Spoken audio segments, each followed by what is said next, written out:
Listen up. Hi, Lucy. Hi, Kel. The Lucy and Kel podcast. Hey, everybody. Welcome to the coveted Friday podcast. A very Friday to you, Lucy. Hello. A very Friday to you, Casey. Hey, yo. And as we're all aware, that on a Friday... Ain't nothing like a Friday podcast. Ain't nothing like a Friday podcast. Ain't nothing like a Friday podcast. Friday in your face.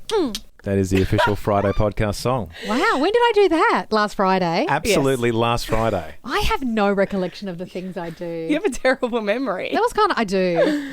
Because I've done radio for nearly 20 years, I've learned to do something for 3.5 minutes on air, then forget it. Would you like to sing along with it? Yeah. 1, 2, 3, 4. Ain't nothing like a Friday podcast. Ain't nothing like a Friday podcast. Ain't nothing like a Friday podcast. Friday in your face. I just do a lot of... Bitter. Yeah, that's great. And horse sound effects. I was just trying to harmonise with myself. You're very good in the support, Casey. It's Thank wonderful. you. Now, welcome to the Friday podcast. Lots to get through. I will make note of the fact that Casey has set the mood for the podcast today. Yes. She's turned off all the lights in the studio. Oh, yeah, she has. I didn't know what you meant. She's turned it off. There's one solitary light, which is the stupidest light in the studio. It's broken. So one won't turn off. Yeah. But everything else is nice and dark. It's giving, as the kids like to If say. there was relaxation music playing, it would give a spa.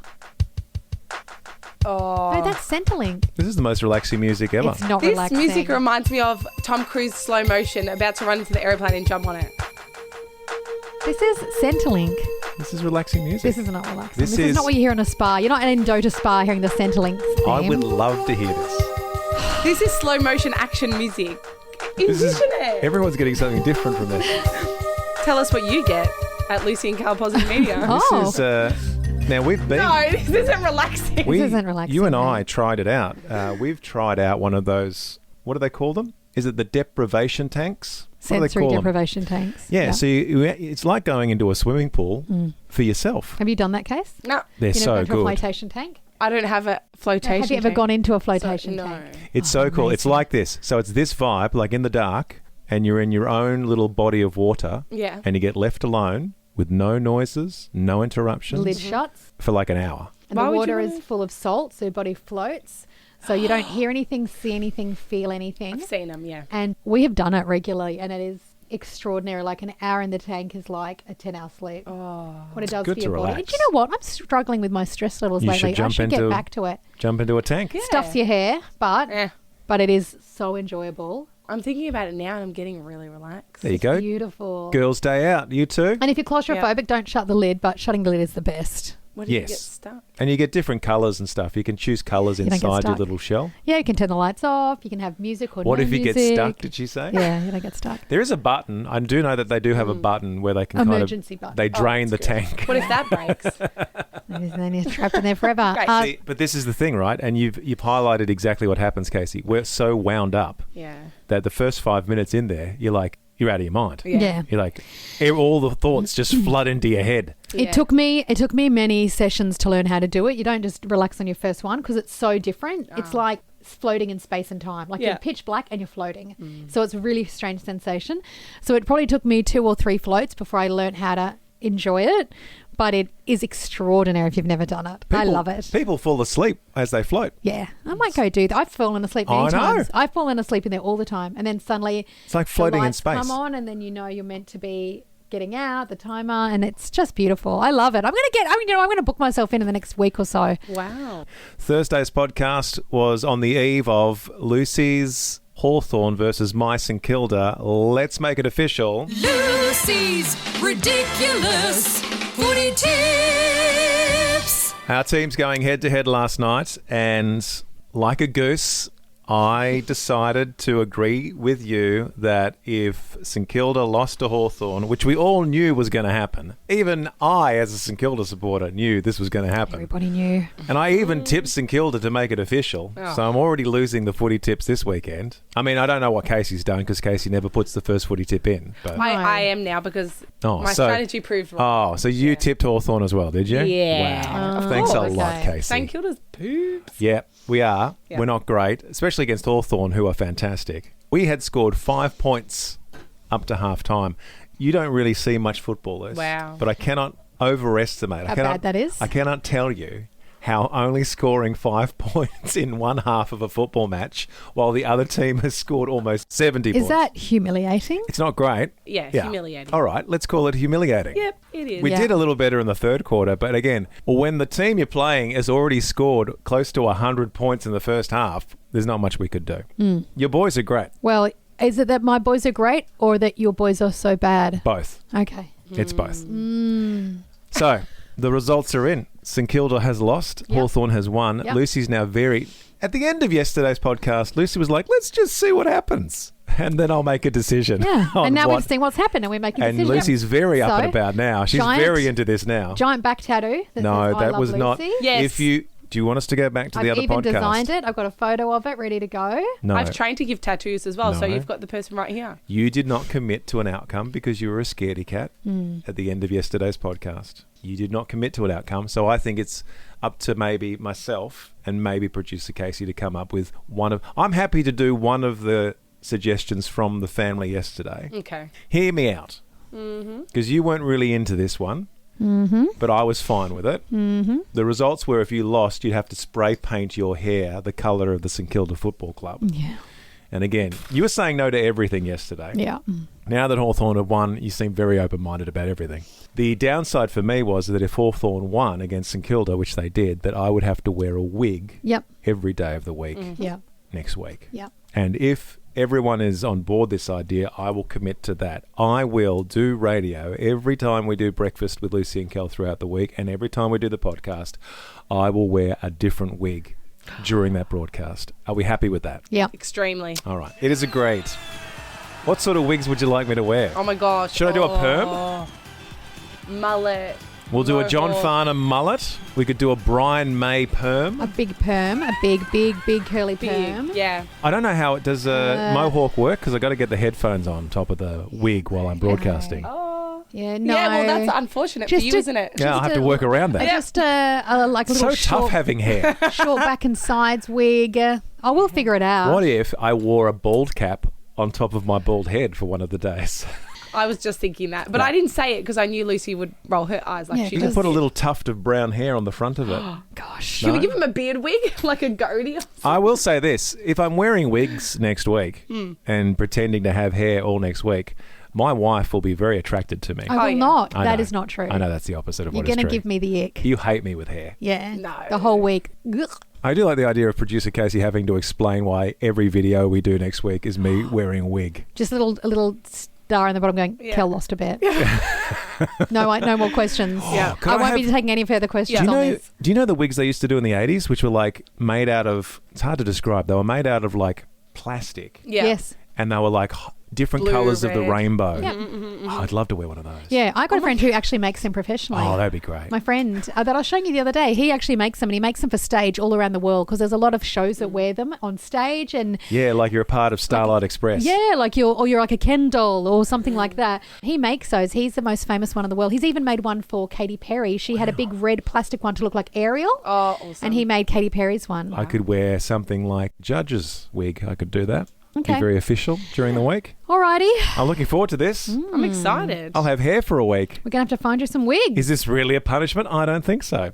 Would you like me to wear them in meetings at the Yes. office? What, mate?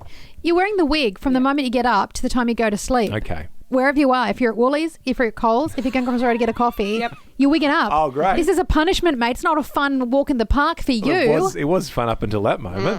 No, All right. you were enjoying it too much. It's So not I'm meant wearing to be it enjoyed. I'm wearing it to bed as well. So when Yep. you roll over in the middle of the night Oh, and you see me. I'll scream.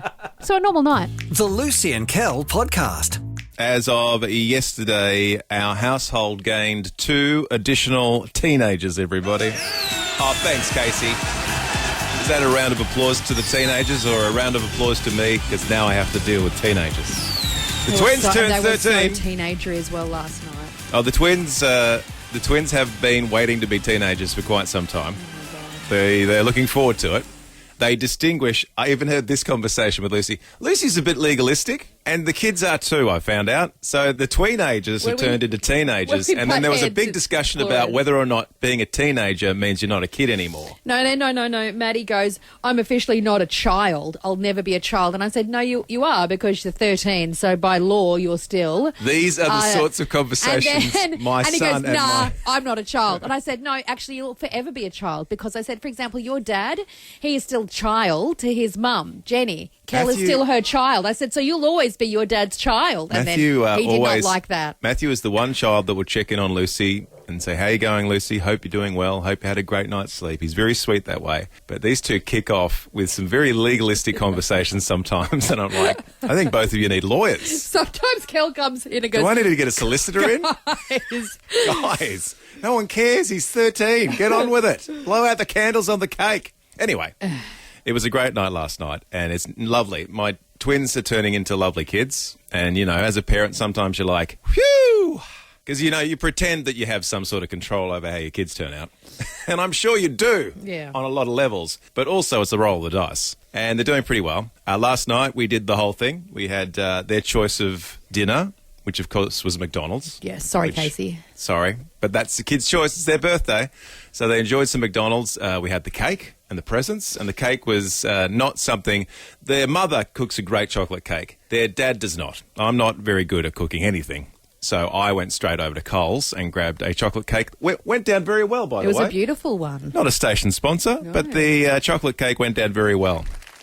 My daughter was like, I've got a chocolate cake, darling. And her first thing was, does it have jam in it? Because I do not have jam in chocolate cakes. And then Lucy proceeded to spend 5 minutes saying how the entire cake was made of jam and that she put more jam into the cake. So I don't know what sort of mood you were in last night. Get to laugh. Get to real laugh. Hey, I had nailed the presents, so your daughter was thrilled. Yes, you with nailed me. the presents. You did so well. She screamed when she opened the presents, and that's all you want is a scream when they open presents. We still roll out that there is a budget for the presents. So Matthew met the budget with 1 present, and then Nina had, I'm going to say, 5 presents. Yeah. And everyone's fine with this, the budget for the birthday. Everyone's fine with that until it appears on the table and Matthew says, oh, that's right, I've only got 1 present.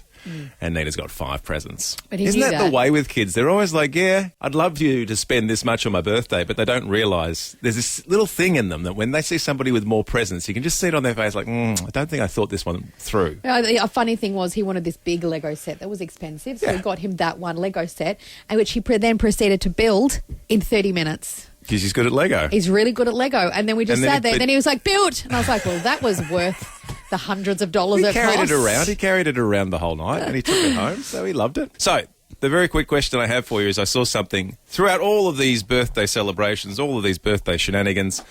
We got to the end of the night. It was the chocolate cake time. We have twins. They're siblings. They have sibling energy. So we sang happy birthday and then Nina blew out all the candles on the cake at the end of the birthday song as quick as she could. So Matthew didn't get a chance to blow out any In of his fact, candles. I sang happy birthday to you. Then I went hip hip, and she went and blew them all out. And blew them all out in half a second, which I haven't seen people do on a birthday cake before. No, she was ready. Just Great to- lung control. Just the sibling rivalry in To my which twins. Matthew yelled, "You've ruined my birthday." He got the joke. He was joking, though. He was very funny. He pretend stormed off. We lit the candles again, and then he took the longest time to blow out the candles. So his sister He blew blew them them out one by one. Yeah, just to make everybody wait. It's such a fun experience having a birthday with my twins. The final bit of the night was cutting the cake. And I saw something that I haven't seen for a while. And I don't know when I lost this magic. Our kids are cutting the cake. My son, he's just cutting the birthday cake to eat the birthday cake. So he's trying to cut it biggest slice as possible. Because this is the only time during the year where he'll have a say in how big the slice of chocolate cake is because it's his birthday. Yeah. My daughter, however, closed her eyes, put the knife on top of the cake, and then I'd say she spent about 20 seconds. I could see she was just sort of uttering some stuff under her breath with her eyes closed, and then she put the knife through the cake. She made a birthday wish. Oh. And we often say make a wish because that's the tradition. You cut the birthday cake and you make a wish. But she actually made a wish. I could see her making a wish with her eyes closed. And I don't know what the wish was. It was 'cause probably she like, I wish that I blow these candles out faster than my brother. Continue to annoy him for yet another year. I just thought it was sweet. And I just thought we'd take a very quick survey, says. Survey says. It's not silly what I'm about to ask because I think there are some people out there that still do it. As a grown-up, do you still make a wish on your birthday when you cut the cake? See, I didn't think it was a silly question. It is silly. Is it silly? Yeah, that's what Oh, I I thought you had the look on your face where, like, I'm about to let you know that I make a wish every time. No, I know I'm okay. whimsical and magical, and Oh, I know so you that don't. you think I would, but I don't. When did that die out? Don't recall. I don't ever It's the recall. one wish you get a year. Don't It's recall. the power of the birthday cake. Don't think I've ever made a wish. You never, not even growing up. Maybe. No one informed you about the power of your the birthday? power of the birthday wish? And when you cut the cake, you make a wish? No, I just can't recall a time I've ever really made a wish. Maybe because I know, not to put a dampener on it, but maybe because I know that, Shh, don't say it. Don't say it's not real. or I won't say it. Okay, don't say it. Don't ruin people's... People genuinely believe, I believe, that you can make a wish on your birthday. What There's do some you sort of mean? power to that. There's There's some sort not. of mystical, sort of universal energy, isn't there? Some even just manifestation. Just like I wish for world peace, or I wish for a happy family, or I wish for another box of Lego. I don't know. So no. That's a big That's no. a no from me. Sorry. Lucy will never and has never Sorry. wished for anything on her birthday. Crossing now to producer Casey. Good morning, Casey.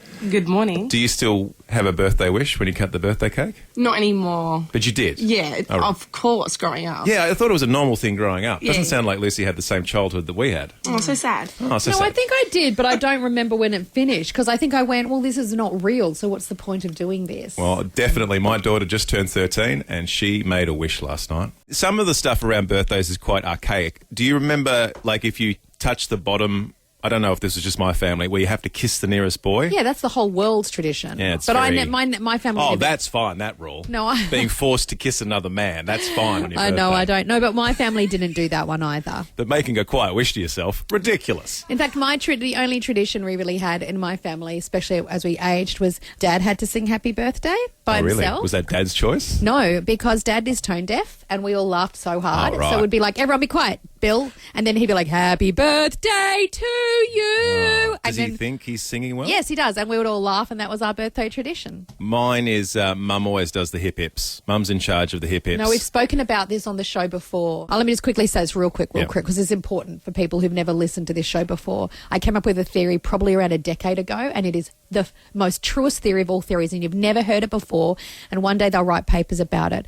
But next time you're in a room with colleagues or family members and you sing Happy Birthday, the person who goes hip hip without even being asked, because someone will do it, is the alpha of the room. And if you can find the person who yells hip hip, they are the alpha. My mum is that person, and Yeah. we've tried to out hip hip her, and no one wins. Yeah. We'll get stared down. Who do you think hip hips in our relationship, Case? have a guess Me, who hip yeah. hips. I'm the alpha. Anyway, going to your responses on the text messaging service, we asked the question, are you a grown-up who still, in a cute way, makes a wish when they're cutting their birthday cake? Oh, in such a cute way. Juliet says, morning, happy birthday to your twins, Kel. No, I don't make a birthday wish anymore, but I would if I was prompted. Her daughter's birthday yesterday too. Oh, I hope she made And a wish. Kylie Minogue's birthday yesterday too. Oh, I hope Kylie made a wish. She did. It's the one day of the year you got the power of the birthday cake The power of the cake compels me. to make a wish. Rebecca says, I wish every time. And when I hit the bottom with the knife, I kiss the boy to the left. Well, she's a traditionalist. She goes, and I'm in my 50s, and I always wish on a falling star and a four-leaf clover too. I like that Oh, attitude. you're whimsical. I know. I don't know why people would have time to be like, well, that's ridiculous. Well, just B- a bit of fun. B It's just said- a bit, it's just having a bit of whimsy in life. B said I wasn't allowed to participate in magical things. Well, okay. But it's not really magical. I don't know it's just magical. it's not magical. I guess it depends on the recipe of the cake. A wish is really But just a hope, isn't it? I hope for this. That sounds like a A T-shirt wish is almost. a hope. A wish is a dream your heart makes. I think Jiminy Cricket said something along those lines. Yeah. The Lucy and Kel podcast. You're going to love this next bit. Oh, spoiler alert. So today is, and I'm going to try and explain it to you. Today is International Put a Pillow on, that's the key word here, put a pillow on your fridge day. Put a pillow on your fridge day. International Put a Pillow on your fridge day. Apparently, traditionally, back in the olden days when they had fridges, for some reason, and this is overseas, I think this is a European tradition, they would put a piece of cloth on top of the fridge for good luck. It's just a random tradition that has sort of just died out over the years. And this was back in the day where, you know how there used to be like ice merchants and they would lug huge blocks of ice to Yeah. different towns and Yeah. people would use that ice to refrigerate. Yeah. in the very early stages of keeping things cold for hygiene purposes. People have often confused it, and there's, what do you call them? Reddits? Yep. People have often confused it, which I love about the human race. International put a pillow in your fridge day. Because people are like, love a cool pillow. So what I'm going to do is going to put the pillow in the fridge. So when I go to bed tonight, the coolest pillow I've ever slept on. Based on the fact that a lot of people do rotate their pillows. We know this for a fact. People be rotating their pillows to get the cool side. Yeah. Do you do that? No, because I've got a special ergonomic pillow, so I can't flip it because Oh. it's flat on the back. But Only it's one curved on way's the up. top. Yeah. Oh, what a shame. I do like the cool side of a pillow. Yeah, me too. Don't know why Yeah. we as humans enjoy that. This Don't know is why so we want to silly. be. It is silly, but people are out there going, I put pillow in my fridge before going to bed at night. No one does that. If you had the chance to put your pillow in the fridge, if there was enough space, there's no space in our In fridge. summer. See? Maybe in Look summer. at this. Maybe in summer. I'd pick No it up. one will ever. I'd do it in summer. We'd have to clear out the fridge first. Yeah, that's true. And also, fridge is a bit mungy, like, right? Like, you're just going to Well, it get... depends you're on gonna the get, person's like- fridge. You're going to get, like, old tomato juice. Have we got a mungy fridge? Yeah, everyone's fridges are a bit mungy. I try and they? scrub mine and clean them out all the time, but all it takes is just one batch of bad spring onions in the bottom. There is somebody driving to work right now going, if I clean my fridge out this weekend, I reckon I could fit 2 pillows in there. It's winter. No one's doing it at winter. Well, you just said yourself, you're a grown woman. And you said, you know what, not a bad idea, might do it in summer. And it's all based on this miscommunication where people are like, put a pillow in the fridge, great idea. This is crazy. It's not crazy, I just need one person. And yes, you might not be doing it now, as we are only a few days away from winter. But wouldn't it be great? Wouldn't it be great if survey says... Survey says. Have you put a pillow in the fridge? Because cool side of the pillow. What's cooler than a refrigerated pillow? I bet you there is a refrigerated pillow out there somewhere that you probably... Those are cooling. Those gel Yeah. cooling pillows. See? Yeah. Not as crazy as you thought. Producer Casey, you've just moved into a new home. Yes. Do you have a mungy fridge? Does that mean bad? I think so. I It's think just like, Lucy... you're like, no, like you've got a bit of munge at the bottom. Never heard that in my have life. you got refrigerated munge? Mungee's a word, everyone. I think she means like... I don't have any fridge If you've got juice. like a bit of sauce that's squeezed out of a bottle, it's at the bottom, or maybe you've got a really sad-looking dehydrated spring onion or something Oh, like that. yeah. I did a big clean out, but yes, I did for Yeah, many Casey's weeks. done a big clean out. Her fridge is ready for the pillow. Okay, well, let's put the pillow. Pillow ready fridges. Yours can go in then. Let's put yours in. That is the sigh of somebody who said nobody would ever put a pillow in the fridge. Salvatore says, I put my pillow and blanket in the freezer for Well 8 done. hours. Now, Salvatore often has fun at your expense. Do you believe what he's telling you? No. He puts his what and his what in the where? He puts his pillow and blanket in the freezer for 8 hours and has the best sleep of summer. I don't. I'd love to believe you, Salvatore, but I sometimes, and I'm not saying you're not telling the truth, Salvatore, but we do know the energy of you liking to just throw Lucy sometimes. How do you fit a doona in the freezer? Exactly. Lies. Not lies, but we just have a question mark because Salvatore is always up for a bit of fun. Mark has texted in. Yep. Another lie. No, don't, guys. She doesn't mean that. Just kidding. Mark goes, yes, I have a designated pillow and doona fridge in the garage. A designated pillow and doona fridge I designed specifically for cooling bed-orientated elements. just refuse to believe. Jackpot! I refuse to believe this. It's the bed fridge. So good. This is So good. Mark is pulling my leg. He's having a laugh. Maybe he could provide a photo for you. I can't imagine you have a fridge in the garage for your pillow and doona. I think you're having a laugh at my Right. expense. I got to get Sarah on the phone. Sarah and Dingley. Do not just call her out as a liar. Okay. Because she has a very interesting story. Good morning, Sarah. No, actually, I've got to press this button first. I'm so excited. Sarah. I've never seen you this excited. Good morning, Sarah. It is mistakenly International Put a Pillow in the Fridge Day. Yeah. What is your story about refrigerating pillows and such? Well, I don't just refrigerate pillows. When I had a migraine many years ago, I was told to cool down my head and my neck. So I was using those hard brick cooler blocks that you put in your lunch boxes. Wow. So would you put it inside the pillow slip and the pillow? So I started with that, and then I discovered, those cooling pillows, it's got like that little sheet of cooling. The Yeah, gel, Lucy yes, talked yes, about this. yes, So it's I like a heard cooling about gel, that. and that helps with your migraine. Then you put that in the fridge, that pillow in the fridge. A specifically designed fridge pillow that you use now to help you with your migraines. Yes, and then in summer, I've wet my socks and put them in the freezer because your feet are your heat channels. And then your wetted towel, put that in the fridge, leave that for a couple of hours, and then use that in summer. Thank you, Sarah. I want to give Sarah a massive round of applause. Not only is she putting pillows in the fridge, she's putting her socks in the freezer, and, much to my delight, using a flannel to help her with the migraines. And I've always said a flannel is a medical piece of equipment to help people feel better about themselves. Sarah, thank you. I stand corrected. The Lucy and Kel podcast. Last week, we were very, very blessed to be joined by one of Australia's most in-demand parenting podcasters, speakers, TV host, legends, icons. He's a household name now, which is quite extraordinary. Dr Justin Coulson, you've seen him on TV on Parental Guidance. You've probably listened to an episode of the Happy Families podcast. Maybe you've read a book. He's got a new book coming out soon all about boys. So we've been focusing on boys every week, and we've still got a few more weeks to go because it is a big, big topic. Last week we learned that it was code red and why, and this week we're touching on another aspect of that. He joins us now. Good morning, Dr. Justin. I feel like I can't possibly live up to that introduction, but thank you. I think you can. I think it's so exciting now. It's a lot. Thank you, though. So masculinity. Everyone wants to talk about it. You know what's really interesting? I'm gonna put you on the spot, Kel, as the fellow man in this conversation.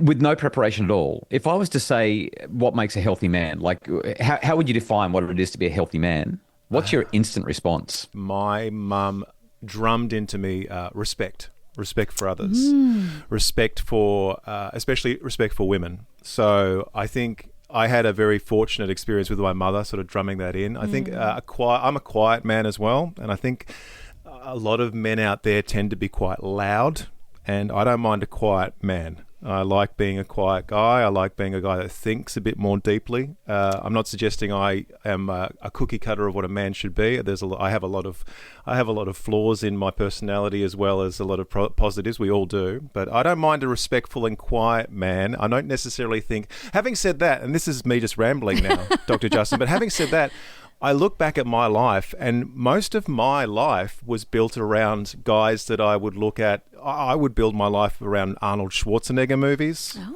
Batman, all that sort of stuff. So I did get a healthy dose of what the 80s and the early 90s suggested was what it was to be a man. But also with my mum, I think my mum tried to build a very quiet, respectful man. So I'm definitely a mix of all of that. Wow. And there's a He-Man and the Masters of the Universe movie coming out. I know. I'm more excited about that. I really love the way that you've differentiated this. Let me share some fascinating research with you. Generally, gender differences, sex differences in most personality traits are pretty modest.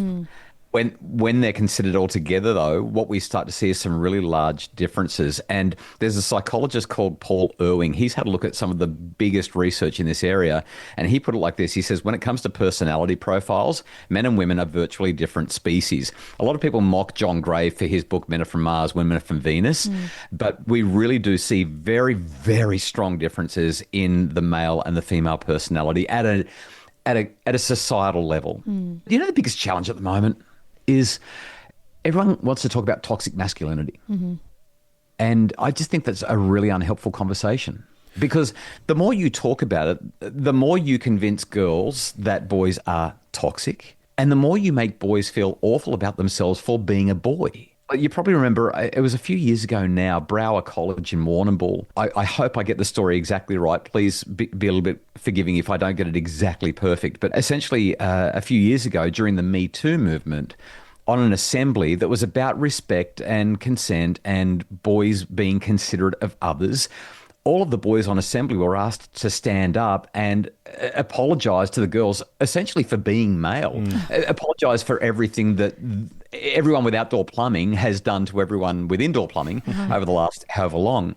And what that does is it just creates this sense of shame, this sense of awfulness. Are there men out there that are doing awful things? Absolutely there are. And they do it at higher rates and potentially with more impact than the fact that there are women out there doing awful things as well. I mean, that's undeniable. It happens both ways. But men's impact is significant and they do it at significantly higher rates. But as I was writing this book, Boys, Building Strong Young Men from the Inside Out, I thought, I need to be able to talk about something better than that. Like, what's an aspirational way for us to talk to our boys? Because boys want to be strong and girls want strong boys, right?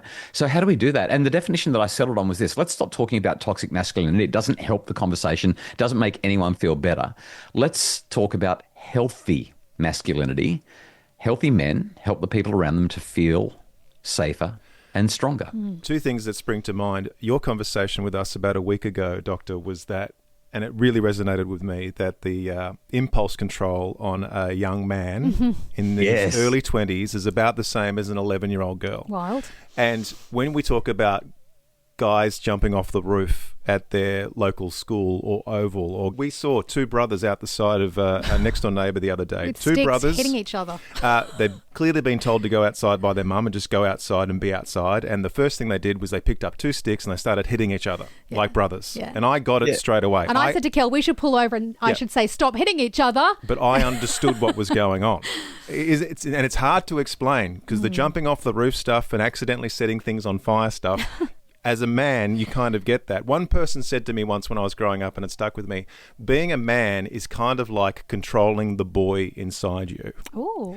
Which I've always taken to heart. I don't know necessarily if it's as wise as it sounds, but I think a lot of us guys, as we grow up, we have to try and control, like you said, the impulse control of what it is to be a younger man. Being a man, you turn into a man that controls a lot of the different stuff that's kind of bubbling around inside you. Yeah, it's so challenging for us to do that. Arna Rubinstein wrote a book some years ago called The Making of Men, and he talks about the difference between boy psychology and men's psychology. And it kind of comes back to the things that we've been circling, what your mum taught you, Kel, and what I've just highlighted. And that is that when you move from boy psychology to man psychology, you move from I'm the center of the universe to what can I give back? There's a guy called Scott Galloway who he's quite abrasive. He can be brash. He's in the manosphere, and he has this conversation with his two teenage boys, and I just love it. He says to them, "Right now, you are taking more than you're giving." And it's supposed to be like that. Like when you're a kid, that's how it works. We give and we give and we give. We give you resources. We send you to school. We just constantly invest in you because you are children. You will become a man when you give more than you take. And my job is to help you to make that transition from being a taker to being a giver. I teach my daughters that the men that they should be looking to date and marry, I always tell them, look for the chair stackers. So at the end of every event, there's a cleanup. Somebody's got to put the chairs away, stack the dishes, empty the bins, whatever. And I tell my daughters, look for the chair stackers. Look for the person, the man who sees the need. And instead of getting a footy and throwing it around in the oval or in the car park or chucking a basketball at the hoop, that man or that boy says, there's a need here and I can feel it. The concept that a guy called Richard Reeves highlighted was this thing that he says, it's surplus value. It's showing up and being a bonus. And you know what's really bizarre? I've spoken to so many people as I've written this book. I would say at least 10 or 12 women aged everywhere from about 22 through to 50. And they've all said the same thing because they're single. They've said, I don't want a man in my life because all he's going to do is want me to be his mum, to cook and clean and care and calendar. And I want somebody who is going to show up as a bonus in my life, who is not going to be a drain on me. Yeah. And the first thing that I thought was how depressing. But secondly, we've got to get men out of this boy psychology and into how do I add surplus value? How do I help the people around me feel safer and stronger? How do I actually show up and be a bonus? Can I be a chair stacker in all these key aspects of my life? Is social media the way it is right now in the world that we live in, Justin, is it slowing that process down? Does it slow that metamorphosis down from a boy to a man? So there's this thing that's called the social media theory of everything. And what you're tapping into, Kel, is precisely that. We can kind of bring social media into any conversation and say that's part of the problem. And I think you're right. It really is. But there is so much more going on. There are economic factors, there are educational factors, there are expectations. Things are really shifting. The ground has shifted enormously over the last, I was going to say 50 or 60 years, but even over the last 10 or 20 years. In fact, even over the last 5 years for our boys and men. I'm sure you've seen the Louis Theroux documentary, Inside the Manosphere. I think you and I think we had a chat about it a couple of months ago when it was sort of fresh and new. I am concerned for some of our young men, not many. When I talk to boys and men in my presentations, when I'm in schools or just out and about, I don't think that the manosphere, the periphery of the manosphere, the really horrible turgid stuff, I don't think that's influencing our boys and men nearly as much as everybody is freaking out about. I don't see it. I don't hear it in the conversation. But the lexicon is creeping in, and there is also a subset, a percentage of our boys and men who are influenced by it quite badly. And at the risk of sounding a little bit, I don't know, horrible and denigrating, they tend to be the ones who are most likely to be what I would call non-thriving boys and men, those who are already struggling to be socially viable or economically viable. They're already feeling like things aren't working out. And this manosphere element gives them something to lean on, something to hang on so that they can try to work out where they are. Yeah, they feel like they fit in there. That's so good. Dr. Justin, it's such a big conversation, and I know that's why you've written a book about it, but I do want to commend you on, you always come with such a positive approach, and it doesn't mean that you don't look at the facts, the cold hard facts, and you talk into them, but I love that you come from this place of, yep, that's a reality, but where's the hope? Where's the goodness in this? How can we be better? I just think that's a really lovely way, because you're right, it is easy to go down that path of reading about all the horrific stuff and just going, yep, it's terrible. But I love that you're like, there's some truth in this, but where's the hope in this, and where's the hope for men? Because we're only going to change the tide with things when we look for the hope in this whole situation especially. It is a big conversation, which is why we're talking to Dr. Justin over 4 weeks. Yes. Dr. Justin, thank you so much for your time. Today we take away, and I think this is great not just for guys to listen to this, it's but so also interesting for me as a woman, and I don't even have a son. I have stepsons. But I tell you what, I am learning in this. This is why I'm very quiet, because it is really interesting for me to hear both you speak into this. But even as we walk away from this conversation, it's good to highlight, look for the chair stackers, look for somebody that gives more than they take, which I think is very profound. Yeah. And also it's great to be catching up with Dr. Justin next Friday, because you're going to talk about building character in our boys, Justin, which I'm very interested in hearing you talk about as well. Thank you so much for your time. Thanks, guys. Great to be with you. Safer and stronger. Drip feed that into their brains. The Lucy and Kel podcast. You're going to love this next bit. Oh, spoiler alert.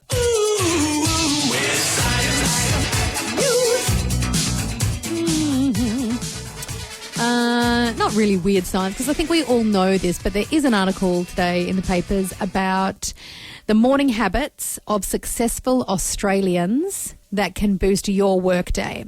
So they've come up with a list of some of the biggest celebrities, what they're doing and why we should do it. And then they've also given us a list of 5 things that we can also do on top of that to help. What would you like, the celebrities first or a list of 5 things? So just to summarise, these are things that celebrities do, Yeah. and we are deeming that celebrities are successful. Yeah. And if you want to be as successful as celebrities, do these things. Yeah. Well, tell me what celebrities are getting up to. Okay, well, let me start with Janine Ellis. She's the founder of Boost Juice. Very successful. She's also on Shark Tank. She started Boost Juice back in 2000, like one of the very first juice franchises in the world, and now she's a multi-bazillionaire. That's a lot of money. So she wakes up at 5. Hang on a second. Same Janine. We get up at that time. But she takes her dogs for a walk. No. And also at that time, she goes for a surf. No. Yeah. I do none of those things. She then watches her sunrise. Then she gets home and then she jumps into her red light sauna. Okay, there's a lot to break down there. I don't do the dog thing, and I don't... What was the other Surf. thing? I don't surf. Do you watch a sunrise? And I don't think I get the sunrise. And what about doing a red light therapy sauna? Have you done something like that? Are there those masks out there that the I've ladies got a red wear? light mask, yeah. There I you think it go. works. So you're halfway there. Just got to start surfing. Just got to surf with the mask on. Okay, now you get electrocuted. Get the dog on the front of the surfboard. With a mask on too. While the sun is rising. Okay. Bingo, bango. It's going to take forever if you do this on every celebrity. Number 2, Ash Barty, the tennis player. Very successful. Very successful, the Barty party. She gets up at 5 o'clock. Oh, we have a theme. Guess what she does? Is she surfing with her dog? No, but she takes her dogs for a walk. Oh, everyone's got dogs. And she doesn't listen to the radio or podcasts. What a shame. She just experiences nature. Just experiencing nature. Yep. Look, a tree Okay. and some grass. Mark Burris, who is he's the guy, The money financial guy. The money guy. He wakes up at 4:45. Oh, the earliest. That's why he's the richest. He drinks 1 litre before he has his coffee. 1 litre of water before he has his coffee. Not 1 litre of coffee. No, 1 litre of water. Right. Gets that out of the way. You kind of do that. You and Casey are doing the water thing. We're trying to. He then goes to train at the gym. Clanging and banging. And then he catches up on business news. And then he goes to work. All right. And then Hugh Jackman, very What- famous. What does Hugh do? Hugh starts every morning with a cold shower. Oh, I'm out. And then he reads things for pleasure. He does some meditation and exercise. All right. Cold shower. Yuck. I know of those types of people. It's and good for your hair, girlies. It's good for your hair because Is it it? seals your cuticle. Yeah. What does a successful person like Lucy do when she gets up in the morning? What's the thing? Lucy wakes What up would you recommend? at 5 o'clock. Lucy wakes up at 5 o'clock. Wait. That's a lot. Stop it. You didn't let me finish. Okay. Lucy wakes up at 5 o'clock. Right. She rolls over. She hits snooze. She snoozes for 10 minutes. Right. She wakes up. She hits snooze. Okay. She snoozes for 10 more minutes. Is the snoozing part of your success? Yes. Okay, so we're writing all this down. She wakes Snoozing up. a lot. She realizes she's going to be late. Right. She jumps out of bed. Manic flurry of activity. She then looks at her dogs and shouts, "Who pooed on the floor?" Okay, so not walking the dogs, just No. yelling at the dogs. Yep. Then Right. she checks her phone because she's got a fitness ring and she wants to get her sleep score. She checks. That's my first thing. Yeah, she's only listening to the ring at this point. To And- nobody else in her life, just the ring. Just the ring. And then I get ready very quickly for work. But I lay my clothes out the night before. That's the There we secret to go. my success. There we go. I thought we'd find something. There's something helpful. There And we go. I agree. You lay your clothes I out feel too. better about having Yeah. my clothes ready the night before. Kel and I have a little pile on our sofa we got a little sofa in our bedroom because it fits the sofa. We have a little pile each so I can see the clothes he's going to wear tomorrow. There you We've go. never spoken about our two little piles. No, I think that's a great way to start the day, having your clothes ready to go so you're not sort of fumbling around in the dark and just pulling out stuff that doesn't make any sense. That's true. I've also been told that successful people make their bed, and I'd love to be that person. I am that person on the weekend. Out of the bed, we always make the our bed on the weekend. Yeah, out of the bed, make the bed. But also we're radio hosts, so in the morning we don't make it, but as soon as we get home in the afternoon we make it. I get up earlier than you a little bit, so maybe I'll just make the bed around you. Just tuck you me back in. No, then I'll never get out of bed. We should ask the Light family. I do want to know, Light Family, what is your top morning routine tip? I've got the 5 here that Dr. Goodwin has given us, and then I'll add yours to it and see if you've got any the same as Dr. Goodwin. Maybe some might match up. Number 1, skip your phone when you first wake up. Don't look at your phone. Don't look. Oh, easy. Well, I'm doing that. I do that all day. Yeah, All right, my I'm phone- successful already. Kel's phone hardly works. Kel's phone is like I had to first explain to phone the ever IT invented. department yesterday that my phone is just a phone. And Yeah. they're like, what? One of the questions was, you've never been to the cloud? I said, no. Don't even know where it is. They Kel's couldn't phone is quite like, picture fathom the it. first phone invented. That's Kel's phone. Anyway, Anyway, skip your phone when you first wake up, number Number 1. one. Number 2, move your body. Get up, move your body. Like I like to move it style? Yeah, I like to move it. Movement is a great way to kick your amygdala into gear. oh, excuse me. Yeah, that's the emotional hub of the brain. Gotcha. So get your amygdala kicked into gear by moving your body. A little bit of a get up, shake it out. Taylor Swift style. 3, get sunshine early if you can. Yes. Get sunshine within the first hour of waking up. Well, that's impossible for me because it's pitch black for the first 4 hours I'm up. Still is. It's a bit harder in Melbourne. It's crazy. It's hard in Melbourne to Dr. get the Goodwin, vitamin D. what do you know? Number 4, delay your coffee. Don't have your coffee until an hour after you get up.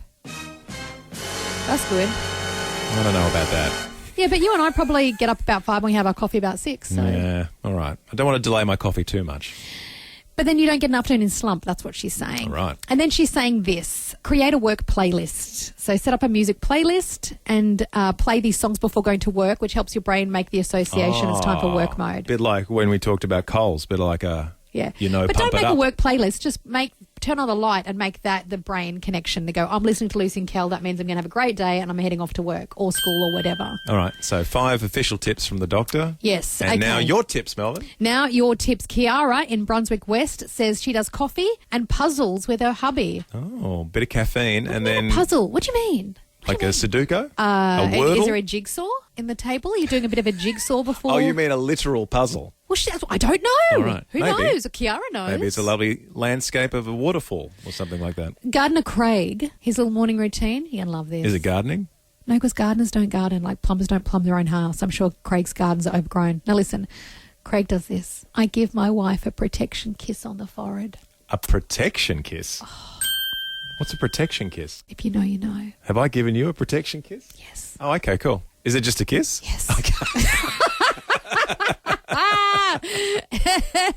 But it's like she's probably in bed and he probably just goes, and it's just, that's lovely. Right. Kiara wants to update us on the puzzles she does. Great. Wordle, There you go. reunion and connections. Okay, so you're waking up and you're doing those little short ones, those little brain ones. Good for your brain, they say. Lovely. Excellent. But very- only after she has a coffee. That's so right. she's fully wired and ready to wordle. Kylie says, I agree. I lay my clothes out the night before, right down to socks and earrings and undies. Yes. You've got to get out your smalls. I'm not a particularly stressed out person, but Never. it does release a lot of stress in your life when you know that your clothes are already ready to go the next day. Yeah. But just to take the mental load off, just even slightly, even by 1%. Once in a blue moon, I'll forget to lay my clothes out and then I'll wake up and I will be like, I'll just stand in the centre of my room going, what? What do I do? And it's in the dark as well. And then I'll pull out something I've not worn since 1983. And I'll be like, and I'll come to work and I'm like, what am I wearing? That's why I always just eases lay the my stress clothes that out. little bit. Rach says, no news, no social media, no emails until well after breakfast. I realised I done. was starting every day stressed before my feet even hit the floor. That's Yeah. a good one. Mental health. You've got don't to wanna- start. You've got to start your day right. You don't want to doom scroll straight out the gate. No, because then you wake up going, well, this, I feel terrible. So many people weighing in. Lorinda, before we get to the news in Carrum Downs. Good morning, Lorinda. Good morning. Hello, lovely Lorinda. Tips for a successful start to the day, Lorinda? My two are I have to have my lunch prepared before I sit down and eat breakfast, and the bed has to be made before I leave the house, even if I make it around a sleeping couch. Well done. It's a classic make your bed before you go into your day, so I like that one. Clever. Lucy does dabble in preparing lunch for herself. Sometimes. And you feel better about life, Luce? Actually, I prepare a charcuterie box for breakfast. So I sometimes bring in a charcuterie box of like strawberries and cheese. What are and- you doing, Lorinda? Are you making sandwiches and stuff, or is it more like berries and herbs from the garden? Just a sandwich. Just a Sanger. sandwich. Good old Sanger. Just make a nice Cheeky Vegemite sang. sandwich knowing that you can go into the day with a lunch prepared. Thank you, Lorinda. The Lucy and Kel podcast. And dare I say, at the end of another successful podcast, and as we all know on a Friday... Ain't nothing like a Friday podcast. Ain't nothing like a Friday podcast. Ain't nothing like a Friday podcast. Friday in your face. I think it has been in your face, this whole podcast. It really has. Well in your face, Lucy. In a great way. Can I just say, we do have a bit of yesterday's mail. I'm just going to throw it in now because it's from the lovely Greg. Would you like the intro that you don't like? Yeah. Yesterday's mail, Better re-sing this one. I know it by heart. Well, So bad. you I'm know, going to all you need record to a new do- one. I All we love need it. to do is sing something I out hate loud, it, and Casey. that I've heard it becomes for the like intro. 20 years. I can't do it anymore. What is yesterday's mail? We're not a country and western show. Who's made contact with the Greg. podcast?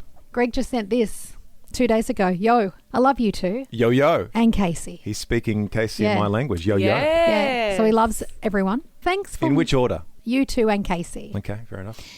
I'm the star in the email, Well, she gets clearly. named. You just get number 2. Thanks for many mornings of laughter, grace, and sanity. That's all. Kel, keep the humour coming, brother. Relatable and always laced with a good dose of uncommon common sense. Go well. Thanks for just being here. Greg. Sounds a bit more like a me thing. Yeah, it does sound like fan mail for Kel. So first Cal, Casey second. Yeah. I'm not even third. mentioned. I don't think My Lucy name gets- isn't even mentioned in here. I don't think Greg even wants you to read the email out. We've got to do it again with Cal I reading think it out. Greg doesn't even like me. And on that bombshell, it's time to wrap up the podcast for a Friday. Have yourself a great weekend, everybody. We'll be back on Monday or Tuesday or Wednesday or whenever our next podcast is, and I'll be wearing a wig, no doubt. Looking forward to that. And until we meet again, everybody, Friday podcast. Well, that's all for now. But you can download more podcasts anytime or catch Lucy and Kel live weekday mornings from 6 till 10 on 89.9 The Light. This is the end bit. This is the end bit. Woo! This is the end bit Yeah. of the show. And bit.